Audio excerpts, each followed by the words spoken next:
بسم اللہ الرحمن الرحیم اللہم صلی علی سیدنا مولانا محمد بارک وسلم صلاۃ و سلام علیک یا رسول اللہ صلی اللہ تعالی علیہ وآلہ وسلم۔ ان الصفا والمروۃ من شعائر اللہ، بے شک صفا اور مروہ اللہ کی نشانیوں میں سے ہے۔ صفا مروہ یہ دونوں پہاڑی ہیں، تو ان دونوں پہاڑیوں کو اللہ تعالی نے اپنی نشانیاں قرار دیا ہے۔ یہ مکہ معظمہ کے مقابل جانب شرق واقع ہے۔ مروہ شمال کی طرف مائل اور صفا جنوب کی طرف جبل ابو قبیس کے دامن میں ہے۔ حضرت ہاجرہ اور حضرت اسماعیل علیہ السلام نے ان دونوں پہاڑوں کے قریب اس مقام پر جہاں چاہے زمزم ہے بحکم الہی سکونت اختیار فرمایا۔ اس وقت یہ مقام سنگلاخ بیابان تھا، نہ یہاں سبزہ تھا، نہ پانی، نہ خورد و نوش کا کوئی سامان۔ رضائے الہی کے لیے ان مقبول بندوں نے صبر کیا۔ حضرت اسماعیل علیہ السلام بہت خردسال تھے۔ تشنگی سے جب ان کی جاں بلبی کی حالت ہوئی تو حضرت ہاجرہ بیتاب ہو کر کوہ صفا پر تشریف لے گئیں۔ وہاں بھی پانی نہ پایا تو اتر کر نشیب کے میدان میں دوڑتی ہوئی مروہ تک پہنچی۔ اس طرح 7 مرتبہ گردش ہوئی اور اللہ تعالی نے ان اللہ مع الصابرین کا جلوہ اس طرح ظاہر فرمایا کہ غیب سے ایک چشمہ زمزم نمودار کیا، اور ان کے صبر و اخلاص کی برکت سے ان کے اتباع میں ان دونوں پہاڑوں کے درمیان دوڑنے والوں کو مقبول بارگاہ کیا اور ان دونوں کو محل اجابت دعا بنایا۔ مطلب یہ ہے کہ پچھلی آیت میں صبر کی تلقین کی گئی تھی اور صبر کرنے والوں کے ساتھ اللہ ہے، یہ بھی بیان کیا گیا تھا۔ تو یہاں ایک صبر کرنے والوں کے ساتھ اللہ تعالی کس طرح سے ہوتا ہے اس کی ایک مثال دیا کہ دیکھو حضرت ابراہیم جب اللہ تعالیٰ کے اوپر بھروسہ کر کے ایک خالی میدان جہاں پر نہ پانی، نہ کھانا، نہ پھل، نہ کچھ، ایسی جگہ پر چھوڑ کر گئے اور ان لوگوں نے اللہ کی رضا کی خاطر وہاں رہنے کو پسند کیا، تو اللہ تعالیٰ نے غیب سے ان کے لیے پانی کا چشمہ جاری کیا کہ حضرت اسماعیل علیہ السلام پیاس کی وجہ سے اور بے قراری کی حالت میں اپنی ایڑیوں کو زمین پر رگڑتے تھے۔ آپ دیکھتے ہیں کہ بچے جب ہاتھ پیر ہلاتے ہیں تو اکثر کر کے بچوں کا پیر زمین میں لگتا ہے، تو زمین میں ایڑیوں کے رگڑ کی وجہ سے جو ہے وہاں ایک پانی کا چشمہ جاری ہو گیا۔ تو اللہ تعالی صبر کرنے والوں کا ایسے ہی ساتھ دیتا ہے کہ آدمی پھر اندازہ نہیں لگا سکتا کہ اللہ نے کہاں سے اس کی مدد کیا، تو ایسی جگہ سے وہ مدد بھیجتا ہے کہ انسان کو معلوم بھی نہیں پڑتا اور اس کی مدد بھی ہو جاتی ہے نا۔ ہاں، یہ دنیا اسباب اور ذریعہ کی جگہ ہے، تو اللہ تعالیٰ یہاں پر اسباب پیدا فرماتا ہے۔ یہ نہیں کہ کسی کے منہ میں جو ہے کھانا دے دیا، کسی کے بدن پہ کپڑا دے دیا، ایسا نہیں کرتا۔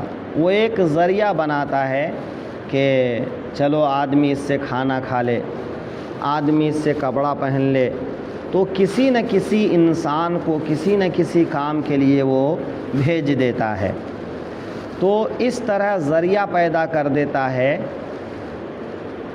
آدمی سوچتا ہے کہ فلاں آدمی نے مجھ کو یہ دے دیا، فلاں آدمی نے مجھ کو یہ دے دیا، لیکن حقیقت میں دینے والا اللہ تعالیٰ ہے، کہ وہ جب تک کسی آدمی کے دل میں یہ بات نہیں ڈالتا ہے کہ اس آدمی کو یہ چیز دو، تو وہ آدمی نہیں دیتا ہے نا۔ تو اللہ کی طرف سے کسی آدمی کے دل میں کوئی بات ڈالی جاتی ہے تو اللہ تعالیٰ کے حکم سے وہ آدمی وہ کام کرتا ہے۔ تو اللہ تعالیٰ نے صفا مروہ پہاڑ کو قیامت تک کے لیے نشانی قرار دے دیا کہ دو ایسے لوگ جنہوں نے اپنی جان کی فکر نہ کر کے اس جگہ کو ٹھہرنے کو پسند کیا، ان کی یاد باقی رہے۔ تو آج جب کبھی حاجی حج کو جاتے ہیں تو ان پہاڑیوں کے درمیان ویسے ہی دوڑ کر چکر لگاتے ہیں جیسے حضرت ہاجرہ نے پانی کی تلاش میں کیا تھا۔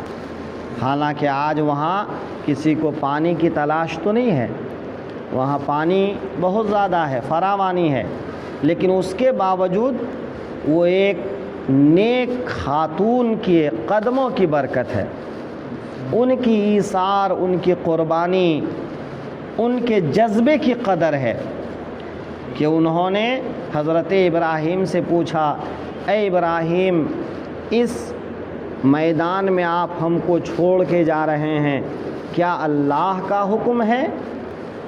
حضرت ابراہیم نے کوئی جواب نہیں دیا، بس سر سے اشارہ کیا ہاں۔ تو حضرت ہاجرہ نے کہا، جب اللہ کا حکم ہے تو اللہ ہماری حفاظت فرمائے گا۔ جب تک پانی اور کھجور رہا تب تک کھاتے پیتے رہے، جب یہ ختم ہو گیا تو اس کی تلاش میں نکلے۔ اس سے یہ سمجھ آتا ہے کہ انسان کو تلاش کرنا بھی ضروری ہے۔ آدمی ہاتھ پیر بغیر ہلائے چاہے کہ اس کو سب مل جائے گا تو ایسا نہیں ہے۔ اللہ اسباب پیدا فرماتا ہے، لیکن اس کے لیے انسان کو محنت کرنی پڑتی ہے، دوڑ دھوپ کرنی پڑتی ہے۔ جب تک آدمی محنت نہیں کرتا، حضرت ہاجرہ چاہتی تو اسی جگہ بیٹھ کر جو ہے روتی پیٹتی یا اللہ سے دعا کرتی، لیکن انہوں نے کیا کیا؟ پانی تلاش کرنا چاہا کہ شاید وہ پہاڑ پہ پانی کا چشمہ مل جائے، یا ادھر پانی مل جائے، یا ادھر پانی مل جائے۔ تو تلاش میں نکلنا یہ حضرت ہاجرہ کی سنت ہے، اور قرآن پاک میں بھی اللہ تعالیٰ نے یہی تعلیم دیا ہے کہ جب تم نماز سے فارغ ہو جاؤ تو اللہ کا فضل ڈھونڈنے کے لیے نکل پڑو۔ یہ ہر انسان کے لیے نہیں ہے کہ بس مصلی پکڑ کے بیٹھ جاؤ۔ یہ کچھ لوگ ہوتے ہیں جو اللہ اللہ کرتے رہتے ہیں اور پھر اللہ تعالیٰ ان کو جو ہے بے نیازی عطا فرما دیتا ہے نا۔ حضرت عمر رضی اللہ تعالی عنہ کا واقعہ ہے کہ ایک دن جمعہ میں پہنچنے میں دیر ہو گئی تو گیٹ پر حضرت ابو ایوب انصاری رضی اللہ تعالی عنہ کھڑے تھے۔ انہوں نے حضرت عمر سے کہا، اے عمر، یہ کوئی آنے کا وقت ہے کہ آپ نے اتنی تاخیر کر دی؟ یہ لوگ آپ کا انتظار کریں گے؟ کیونکہ وہ خلیفۃ المسلمین تھے، تو لوگ مسجد میں انتظار کر رہے تھے اور خلیفۃ المسلمین تشریف نہیں لائے تھے۔ تو حضرت ابو ایوب انصاری نے برجستہ کہا، کیا یہ لوگ آپ کا انتظار کریں گے؟ آپ کیوں دیر کیے؟ ہے نا، آدمی ہوتا ہے نا کسی پر ناراض ہو کر کچھ ایسا بولتا ہے۔ یہ ان صحابہ کرام کا کمال تھا کہ امیر المؤمنین بادشاہ وقت کو ایک عام صحابی اس طرح بولتے ہیں، اور ایک بادشاہ وقت عام صحابی کی بات سن کر ان سے لڑتے جھگڑتے ڈانٹتے پھٹکارتے نہیں ہیں، ان کی بات سن لیتے ہیں، ہے نا۔ تو حضرت عمر رضی اللہ تعالیٰ عنہ منبر پر تشریف لے گئے اور کہنے لگے لوگوں مجھے آنے میں تاخیر ہو گئی، مجھے اس تاخیر کے لیے معاف کرنا۔ اصل بات یہ ہے کہ میرے پاس پہننے کا ایک ہی جوڑا ہے، ایک ہی کپڑا ہے، اور میری خاتون نے اس کپڑے کو دھو کر سوکھنے کے لیے ڈال دیا تھا اور وہ کپڑا سوکھا نہیں تھا۔ تم ابھی بھی دیکھ سکتے ہو کہ اس میں نمی باقی ہے، تو اسی کپڑے کے سوکھنے کے انتظار میں مجھے دیری ہو گئی۔